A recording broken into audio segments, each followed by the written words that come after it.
Hello, everyone. Thank you for joining us once again. We want to talk to you about something that's really special to us today, and that is the topic of culture within your marriage. We believe that culture is very essential to any relationship. Yes, it is. And for those of us that remember taking social studies when we were much younger, the simple definition then was culture is the way of life of a people. And I think that, that is something that we really enjoy in our marriage, the way of life of our home, how we do things in our marriage, how we do things in our home, how we do things with our children. And the funny thing is, the culture of your marriage doesn't start when you get married. It starts during your relationship. It starts before you enter into your relationship. And one of the things that we love to say about the culture in our home is that it is the thermostat of our marriage. It is the thermostat of our home.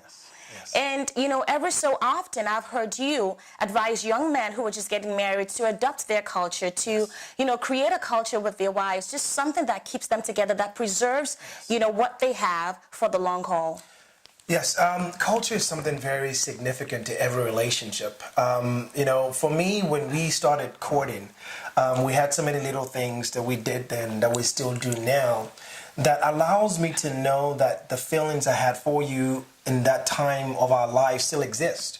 A lot of times relationships drift apart because, as two people mature in a relationship, which is bound to happen, you marry, and as you in marriage, you grow, different things take precedence in your life. Sometimes you go through the child rearing phase where you're having children and that takes over your life. You go through a season where work is in demand. You're going through a project, you're studying for a certification, you're trying to better your career, and there's so many things in life that would come at you in marriage or in your relationship that will throw your culture or throw your marriage off balance. And the culture stands, serves as a stabilizer for every chaotic thing that comes into your life. And chaos doesn't necessarily mean bad. There's good chaos. If you're that person that's just starting out your own business and you're investing in yourself and you're trying to acquire a new client, and that's a good chaos. And so the culture in marriage stabilizes your marriage. There's certain things that you do with your spouse that is consistent in your marriage. Like for Abby and I, one of the things that I love to do with her is we eat together on the same plate. Everybody that knows us knows that we always eat together on the same plate. That is the culture of our marriage. Another thing I really enjoy about our marriage culture is in the 14 years that we've been married, my wife has never gone to bed when I'm not home. In terms of I went out, I'm with a client, I'm late. Whatever time I arrive at home, I always find out that Abby is still awake, waiting for me. And it gives me comfort to know that at least there's somebody looking out for me. And there's so many other little things about our marriage that I enjoy based on the culture. And like Abby said, it is the thermostat of your house. Your culture is what determines how happy you will be in your marriage. Because everybody at some point in time in your life, you like something that you can bank on and say is consistent. Yep. And culture is one thing that can do that for you if you maintain the culture. I love the fact that you said it's consistent, because it's in the little things. When we talk about culture, we're not talking about something huge that you're not going to be able to preserve, something that you're not going to be able to consistently do. We're talking about the little things that you're able to do every day. See, for some families, it's the nightly dinners, no matter what, daddy's home to have dinner with the wife and the children. For some couples, it's the Tuesday lunch dates together. For some people, it's that morning text message saying, honey, thank you, I love you, I'm at work now. Or in the middle of the day, just to say, I'm thinking about you. It's crazy in between meetings, but you're still my number one. Yes. So it's all of those little things that just kind of keep you both together. You're carrying the other person in your spirit the whole day. And like my husband said, culture can change. Yes, because our homes change. Yes, and that's the word. Culture, it's okay for culture to evolve because life gets busy.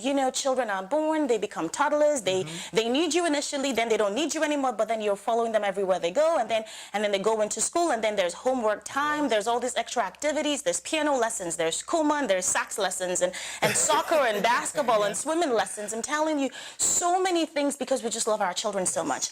And in the middle of all of these things, your culture can get lost. Yes. What we're advocating is for your culture to evolve but not become obliterated. Yes. It is important that you still maintain some sort of culture. If you're not able to eat every single dinner meal together? How about you still eat 4 meals a week together? If you're not able to meet for your Tuesday lunch date, how about we meet at least, twice a month? Yes. Just do something that you can consistently keep up. Yes. And like I said, it's in the little things. Even our children have their own culture. No matter how upset they get with us, it's still the good night, mommy, I love you with a kiss. So even when I'm feeling badly about chastising them and I don't really want to say good night, I love you, I want to say, but I don't know if it's going to be received. Children are so forgiving. They're the ones who will say, I love you, mom, and that just makes me feel so great. And that is culture as well. So culture is not in the big things. It's not in the, vacations, the $10,000 yearly vacations. Those are great cultures too. But we're just saying that you can adopt the little things from now on. And I think that culture preserves you. There's so many benefits to having your culture. Let me talk about one that has really helped me in our marriage. Culture is accountability. Accountability is one of the things that I don't know who you are. I don't care how saved you are. Every one of us needs accountability. For me as a husband, it is a part of my life to know that no matter where I go, I still have to respect the fact that my wife does not go to bed until I get home. And that is a place that puts me in a place of accountability. And that accountability also preserves me. It allows me not be in the wrong place at the wrong time. And so as much as we want you to build a culture and doing the little things, the benefits of cultures are there. For me, one of those is what I just mentioned, accountability. Another thing about culture that I really enjoy is, when we started having kids, Abby got really busy. And I had to, at some point in time, I felt a little left out, and that's, from what I know now, that was normal feeling.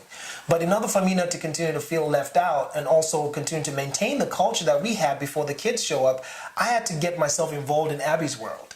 I had to step up and say, okay, how can I be a part of this woman's life so I don't feel left out? And I realized that by doing little things with her, by helping her with the changing of the diapers, by helping her occasionally burp the baby or feed the baby, I was involved in her world, and we still maintained an evolution in culture because we now had a new addition to the family. And so our dynamics changed, our culture changed, but I was able to adapt to the change, the evolution and the culture change by stepping into her world and being able to say, you know what, my goal is I want to be with you. And if I want to be with you means I have to take the baby and change the diapers. If it means that I have to, take out the diaper tray and go put it in the trash. If it means I have to burp the baby after you breastfeed the baby, I just want to be with you, and I just want our culture to continue to grow. And that's something that I really enjoy about our culture, that yes, it's accountability, yes, it's evolution, but it's still, it's still something that continues to grow, and we grow it together. You mentioned accountability, and part of that is that it preserves your marriage, it preserves your relationship, it preserves what you have right now. See, culture acts as a signal warning to let you know that something's wrong. If every night she comes to you and she gives you a good night kiss and she's not doing that anymore, or if every night she lays on your chest to fall asleep and she's not doing that anymore, you want to find out, is she upset with you? Is there something going on? Is resentment being developed? These are little warning signs that let you know that something might have gone wrong, that you both might be unconscious of. Yes. And so I think that culture serves as a warning sign, as a signal, like I said, as a thermostat to let you feel and gauge your relationship, where your home is, if you guys are both heading in the right direction. And culture is important so that you can preserve what you have right now for the future. See, I always tell my husband that in preserving our culture, it ensures that when all the variables are mature enough and they are gone away to college, we still have something great. I would hate to wake up one morning and realize that what we have when the kids are gone is just a shell of what we used to have. And the only way I can make sure that the future of our relationship is preserved is by making sure that we still have a culture that we adhere to. And with culture, some of it may not always be so easy. It may just be what we do because we have to do it. If you have to leave your client's meeting because your kids know that every Wednesday night daddy's there for dinner, it's not because it's easy for you. You have to round up that meeting quickly. You have to hope that you're not cutting traffic. So sometimes culture isn't all this lovey-dovey, fluffy stuff. Yes, it's what you do to preserve your marriage. You said schedule. So you can schedule these things into your life too, because life gets busy, ministry gets busier. work gets busier. All of these things are pulling on you. But the terrible thing is for everything else to pull on you, and at the end of the day, you don't have your loved ones to share it with because you didn't have a culture to glue you guys together. And I know some of you are sitting down there listening to us and saying, okay, Sharon, Abby, I don't have a culture. Or I don't even know if we have a culture. Or I really am interested in this culture thing you're talking about. How can we start this culture? My number one thing to you is I will tell you how I started culture with Abby. When Abby and I were courting, she lived in New York, I lived in Maryland. And I remember that I used to schedule on my phone an alarm that alerts me to be able to call her specific times of the day that I knew she was going to be available, or even sometimes I knew she was not going to be available. I can't remember the amount of times I left her a voicemail message singing for her on the phone, but I scheduled this, and eventually it became a part of me. That I knew at the same time every single day I called, I left a voicemail message, or I called and spoke with her, or I did something for her. But you schedule it until it becomes a part of you. We don't expect you to just wake up tomorrow and have a culture established if you don't already have one. But if you can think of the things that you and your spouse did together when you were courting, or still do together now in marriage, that makes you happy, that makes you feel close to that person, that you don't do as often as you like, why don't you go ahead and schedule it? Why don't you sit down with your spouse today and have that conversation and schedule it? Come to an agreement. Let's schedule it. Let's make an effort to do this. You're going to miss some times. The schedule conflicts is going to take some time to get used to. But schedule it until it becomes a part of you. Until it becomes a part of you. Until it becomes a part of you. I want to say thank you so much. I've really enjoyed this session with you, because even when Abby and I were talking about this before we came on camera, it was something that I really took my mind back to our courtship and how fun it was and how fun it still is for us now. And I really am excited about the fact that, sooner or later the kids are going to be all gone to start their own life, and we can still continue those fun things we used to do, naked and not ashamed. But I'm looking forward to that time. And we want to encourage you, start something today. Don't wait till tomorrow. Have that conversation now. And we pray the grace of God would empower you to be able to establish a culture that would preserve your marriage. From all of us at Marriage Byte, we'd like to say thank you so much. And we love you. Have a great day.